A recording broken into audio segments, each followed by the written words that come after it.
As World War II raged on the battlefields of Europe, death was always right around the corner for those inside the concentration camps. I guess if you want to live, the survival, the instinct of survival, you forget about everything, about pains, about everything. An empty train arrived to pick up the mountains of the clothing. There were clothing mountains. It hit me. You become like an animal. You forget about everything. The brain is such a wonderful machine. It cuts out everything.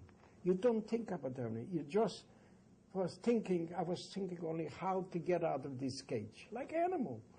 You had to look out for yourself. You couldn't worry about other people. You couldn't, you had to save your life, that's all. You had to get out as fast as you could. Fortunately for Kleeman, in 1938, before all German borders were closed, a cousin in Nebraska sent an affidavit on his behalf, and he was allowed to leave Dachau for the U.S. Weinstein didn't have it quite so easy. He escaped from Treblinka death camp in a train hauling off the clothing of the dead, and was in hiding until just before liberation. And we stayed here 17.5 months in the fish hatchery. We made a hole here, a grave. You see this? We made a pit. We used to stay there during the day. Right away, when the sun was coming out, started to come out, we were inside. Those who managed to escape the war early on didn't rest easy, however. Many were drafted or volunteered for armed service in their adopted countries. I was already handpicked to land on D-Day in Normandy. And I was lucky. I lived through most of everything. A heavy bombardment on July 25th nearly killed me. It killed my hearing completely. That bombardment opened up Normandy, that Patton could take his tanks and ride across France with them. That's when the war started moving. I saw a lot of terrible things. We were called out at 4 o'clock in the morning at the not far from the front entrance of Buckingham Palace was Victoria Station, and there was they bombed the troop transport. So all we collected was arms and legs and heads, and that was terrible. In the Army, I saw lots of hand-to-hand combat. I saw a lot of dead Germans, a lot of dead Americans. I made a stop in Dachau where full of bodies, full of living dead.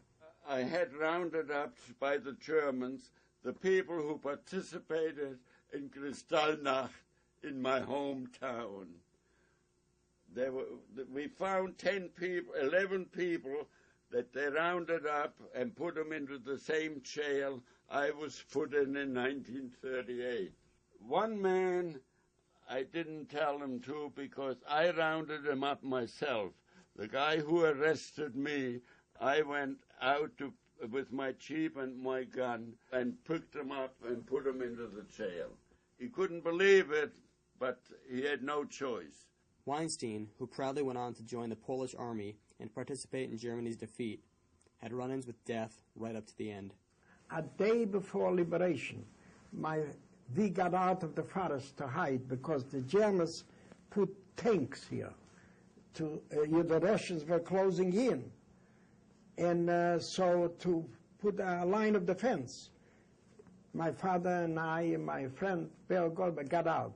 And we were on the road over there somewhere, and they saw us the next day, the Germans, the military, and they chased us, and they caught my friend, and they killed him.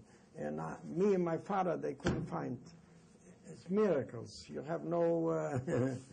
When the Nuremberg trials began in November of 1945, 11 million people, 6 million of whom were Jews, were dead, and millions more were eternally scarred and scattered across the world. So by the time I came to Nuremberg, I was a pretty tough cookie.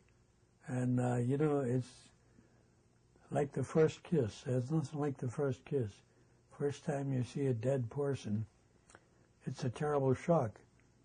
But by the time you see it for the 100th time,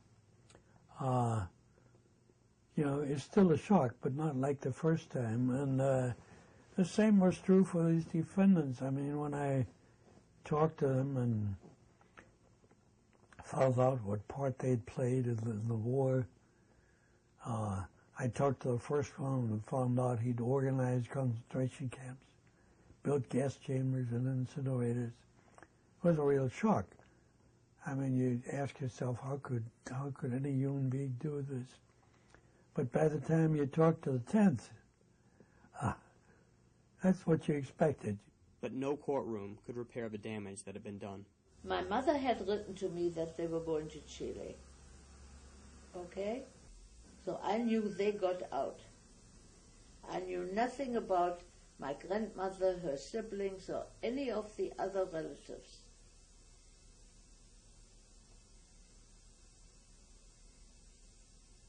That was a terrible part. For years and years and years you wondered,